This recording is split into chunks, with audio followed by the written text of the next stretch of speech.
તો સ્વામી જ્ઞાનપ્રકાશે જલારામ બાપા વિશે જે વિવાદિત નિવેદન આપ્યું હતું તે મુદ્દે જામનગરમાં અખિલ ગુજરાત લુહાણા સમાજનું નિવેદન સામે આવ્યું છે। જલારામ બાપા વિશે કરેલા નિવેદન પર પ્રમુખનું નિવેદન સામે આવ્યું છે। જીતુલાલ જે પ્રમુખ છે તેઓએ કહ્યું કે જે નિવેદન કર્યું છે તે અશોભનીય છે।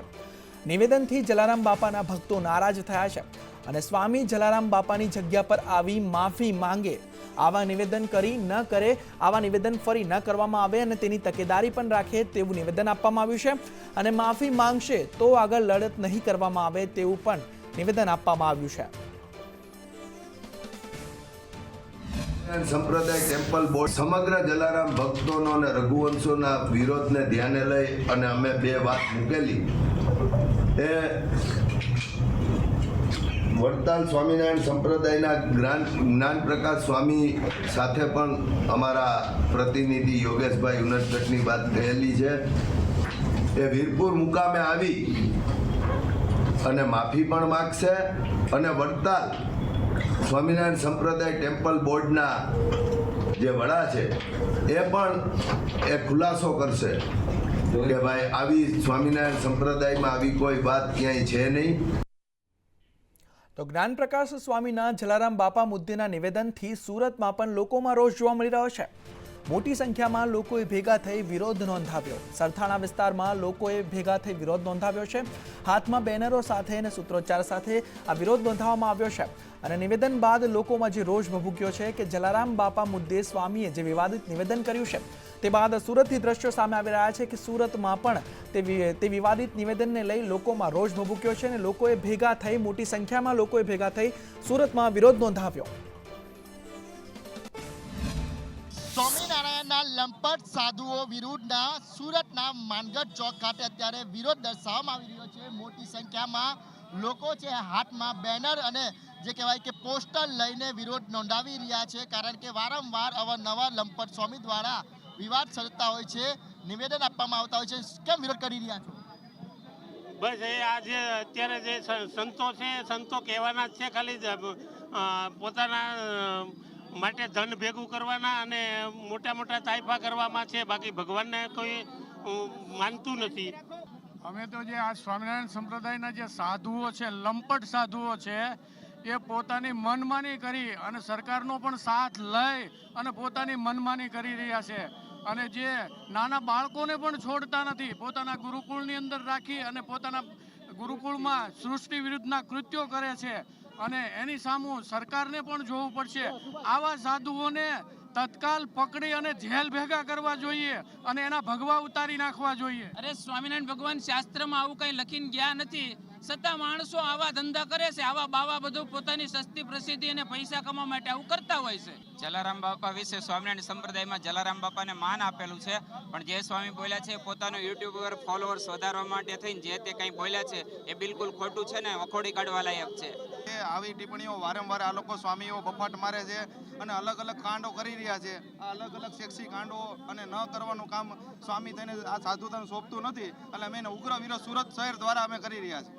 આવા લંપટ સાધુઓ વિરોધમાં કાયદેસરની કાર્યવાહી થાય, આવા લંપટ સાધુઓને હાકી કરવામાં આવે, કડકમાં કડક સજા કરવામાં આવે તેવી અત્યારે માંગ સાથે અત્યારે વિરોધ દર્શાવવામાં આવી રહ્યો છે। કેમેરા પર્સન અજીત પટેલ સાથે મનીષ પરમાર, સંદેશ ન્યૂઝ, સુરત। તો આ તરફ સાબરકાંઠાના ઈડરમાં દિવાલ ધરાશાયી થતા બે લોકો ઘાયલ થયા છે। હિંમતપુર ગામે મકાનનું ખોદકામ ચાલી રહ્યું હતું ત્યારે દિવાલ ધરાશાયી થઈ, જેમાં મજૂર અને બાળક સહિત બે લોકોને ઈજાઓ પહોંચી છે।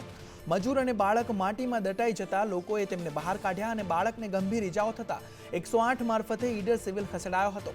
છેલ્લા 3 કલાકથી મજૂર માટીમાં દટાતા સ્થાનિક લોકોએ બચાવ પ્રક્રિયા હાથ ધરી હતી।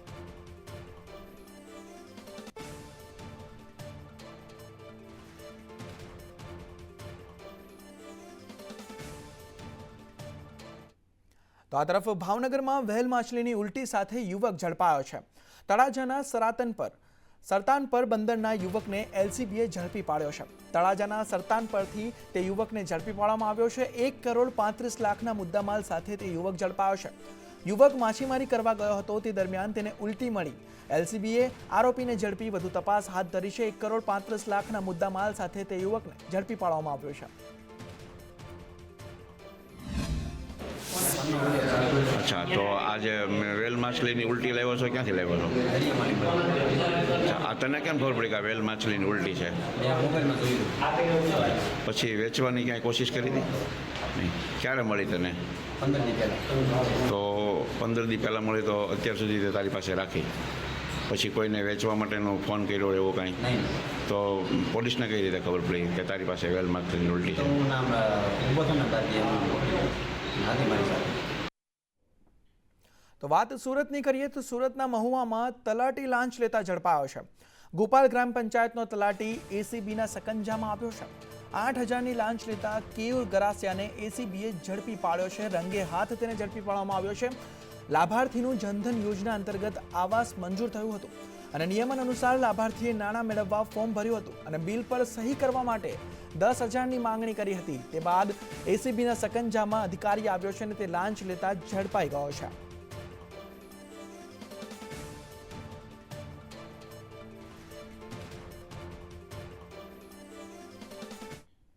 તો આ તરફ ગીર સોમનાથના કોડીનારમાં પીજીવીસીએલની ટીમોએ દરોડા પાડ્યા અને રાજકોટ પીજીવીસીએલની ટીમે 460 વીજ કનેક્શન ચેક કર્યા હતા, જેમાંથી 120 કનેક્શનમાં ગેરરીતિ બહાર આવી હતી અને ગેરરીતિ પકડાતા ₹1.25 કરોડનો દંડ પણ ફટકારવામાં આવ્યો હતો. રાજકોટ પીજીવીસીએલ ટીમે 460 વીજ કનેક્શન ચેક કર્યા, તેમાંથી 120 કનેક્શનમાં ગેરરીતિ બહાર આવી હતી, તેમાં કરોડોનો દંડ ફટકારવામાં આવ્યો છે. પીજીવીસીએલે કાર્યવાહી કરી છે.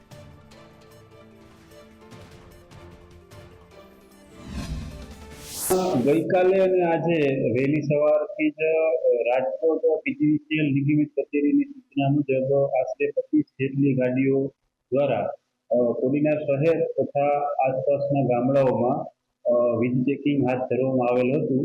તેમાં અંદાજે 460 જેવા વીજ કનેક્શનોમાં વીજ ચેકિંગ હાથ ધરવામાં આવેલું. તેમાંથી 120 કનેક્શનોમાં ગેરરીતિ માલુમ પડેલ અને અંદાજે 1 કરોડ અને 20 લાખ જેવી પાવરચોરી પકડાયેલ અને અન્ય એક કનેક્શન છે જેમાં મોટી પાવરચોરી પકડાયેલ છે, એમાં આશરે 65 થી 70 લાખ જેવું બિલ આપવામાં આવેલ છે. તો આ તરફ સાબરકાંઠા જિલ્લામાં આરોગ્ય વિભાગની લાલિયાવાડી જોવા મળી રહી છે. સંદેશ ન્યૂઝના રિયાલિટી ચેકમાં તંત્રની પોલ ખુલી છે. સંદેશ ન્યૂઝે જે રિયાલિટી ચેક કર્યું તેમાં તંત્રની પોલ ખુલી છે કે ખેડબ્રહ્માના દામાવાસમાં સરકારી હોસ્પિટલમાં ખંભાથી તાળા જોવા મળ્યા. ખેડબ્રહ્માના અંતરિયાળ વિસ્તારમાં આરોગ્ય સેવા કથળી છે. દર્દીઓ આરોગ્ય કેન્દ્રમાં તાળું જોઈ પરત ફરી રહ્યા છે. સંદેશ ન્યૂઝના રિયાલિટી ચેકમાં વિભાગની પોલ ખુલી છે. દર્દીઓ તાળા જોઈને ત્યાંથી પરત ફરી રહ્યા છે.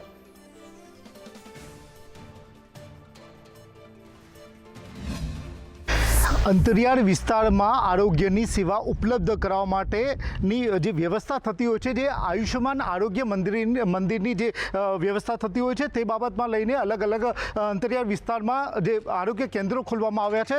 સંદેશ ન્યૂઝ દ્વારા રિયાલિટી ચેક કરવામાં આવ્યું છે. જે આપણે પહોંચ્યા છે જે દામાવાસ, જે ખેડબ્રહ્મા તાલુકાનો અંતરિયાળ વિસ્તારમાં પહાડી વિસ્તારમાં આવેલું છે, ત્યાંમાં હાલમાં તમે જોઈ શકો છો કે સંદેશ ઝીરો ગ્રાઉન્ડ રિયાલિટીમાં ખંભાતી તારા જોવા મળી રહ્યા છે. કેટલાય સમયથી બંધ હોય તેવા દ્રશ્યો તમે જોઈ શકો છો અને કહેવાય કે કેટલાય સમયથી ખેડબ્રહ્મા અને પોશીના વિસ્તારમાં કેટલાય વિડીયો વાયરલ થયા છે કે સેવાના નામે માત્ર કાગળ ઉપર ચાલતી હોય તેવા દ્રશ્યો જોઈ રહ્યા છે. હિતેશ રાવલ, સંદેશ ન્યૂઝ, ખેડબ્રહ્મા. તો સાબરકાંઠા જિલ્લામાં આરોગ્ય કેન્દ્રમાં લાલિયાવાડી સામે આવી છે. ખેડબ્રહ્માના અંતરિયાળ વિસ્તારમાં આરોગ્ય સેવા કથળી હોવાનો વધુ એક વિડીયો વાયરલ થયો છે, જેમાં દેરોલ આરોગ્ય કેન્દ્રમાં સારવાર ન મળતી હોવાના આક્ષેપ કરવામાં આવ્યા છે. આ સાથે આરોગ્ય કેન્દ્રમાં તબીબી સેવા આપતા સ્ટાફની ગેરહાજરી હોવાનો વિડીયો સરપંચે સોશિયલ મીડિયામાં વાયરલ કર્યો છે. વારંવાર રજૂઆત બાદ પણ નિરાકરણ ન આવતા સ્થાનિકોએ રોષ વ્યક્ત કર્યો છે. આ અંગે સંદેશ ન્યૂઝે રિયાલિટી ચેક કરતા અંતરિયાળ વિસ્તારના આરોગ્ય કેન્દ્રો પર લાલિયાવાડી યથાવત જોવા મળી હતી.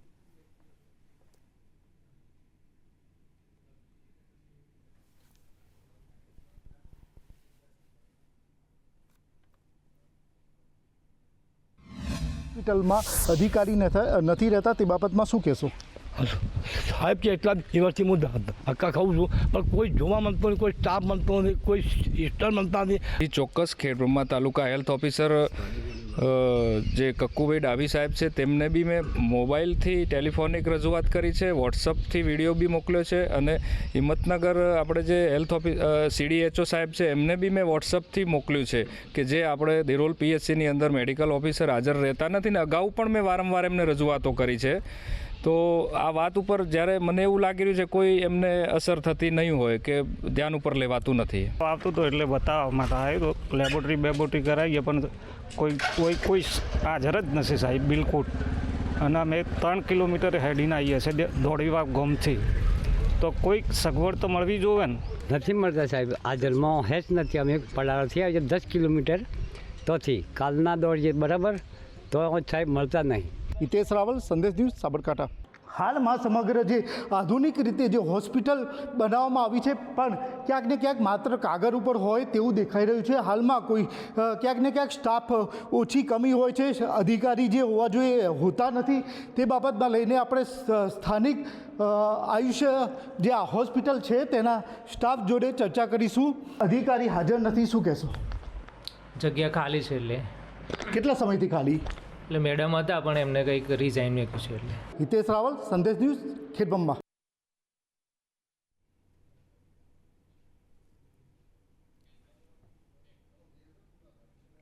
તો આ તરફ આટકોટમાં લાખોના ખર્ચે બની રહેલા આરોગ્ય કેન્દ્રની કામગીરી ફરી એકવાર અટકી છે, જેથી દર્દીઓને મુશ્કેલીનો સામનો કરવો પડે છે.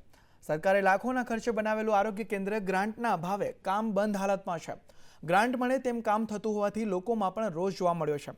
થોડા સમય પહેલાં થોડી ગ્રાન્ટ અપાતા દવાખાના ફરતા બ્લોક નાખવાની કામગીરી, PM રૂમ પ્લાસ્ટર નખાયું હતું, અંદર લાઇટ પંખાની કામગીરી શરૂ કરવામાં આવી હતી. ફર્નિચરની કામગીરી બાકી હોવાનું જાણવા મળ્યું છે. ત્યારે સારી સુવિધા ક્યારે મળશે જેને લઈ ચર્ચાનો વિષય બની ગયો છે.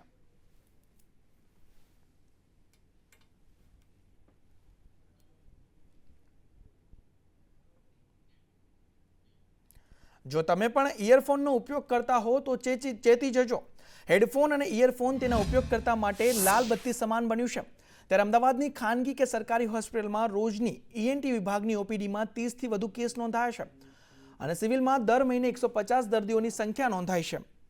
આ મુદ્દે નિષ્ણાંત તબીબ ડોક્ટર નીના ભલોરિયાએ લોકોને ચેતવ્યા છે. નિષ્ણાંત તબીબે વધારે પડતા ફોન ઇયરબડ વાપરવાને લઈ ખુલાસો કર્યો હતો. તેમણે ઇયરફોન અને હેડફોનને લઈ થતી બહેરાશની સમસ્યાને લઈને લોકોને ચેતવ્યા હતા.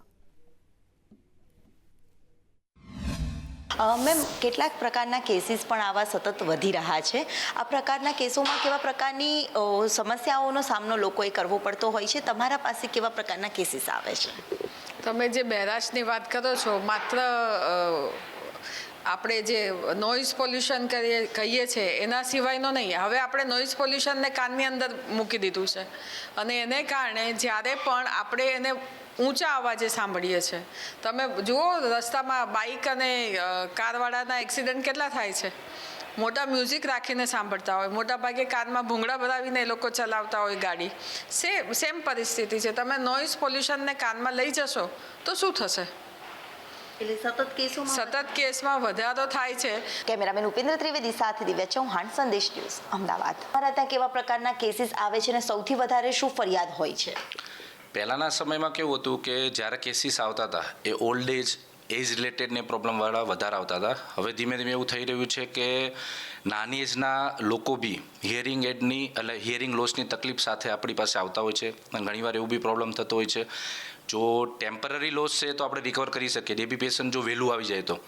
પણ લોંગ ટર્મ લોસ છે તો આગળ જતાં એમને મશીન પહેરવાની બી વારો આવતો હોય છે ખરો.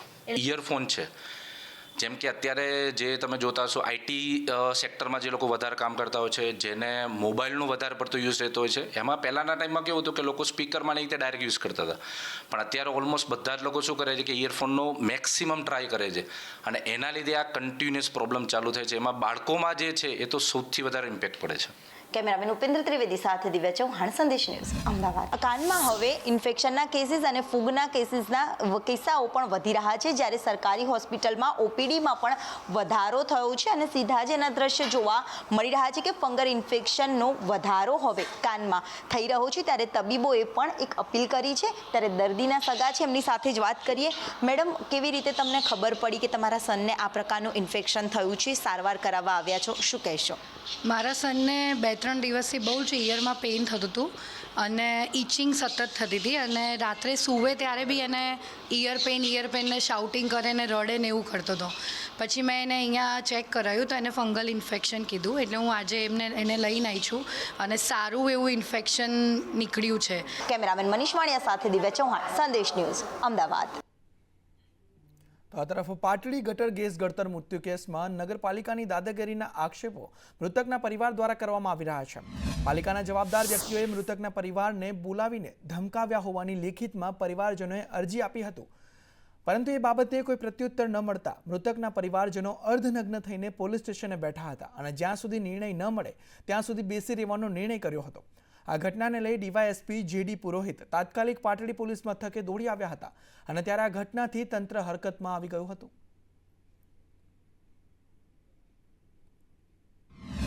ડીવાયએસપી શ્રી પુરોહિત સાહેબ દ્વારા જે પણ કાર્યવાહી થાય ત્યાંની ટેલિફોનિક જાણ પીઆઈ અને પીએસઆઈને કરવામાં આવી છે. જે કાર્યવાહી થતી હોય તે કાયદેસર કરવા માટે એ સાહેબે હુકમ કરેલ છે.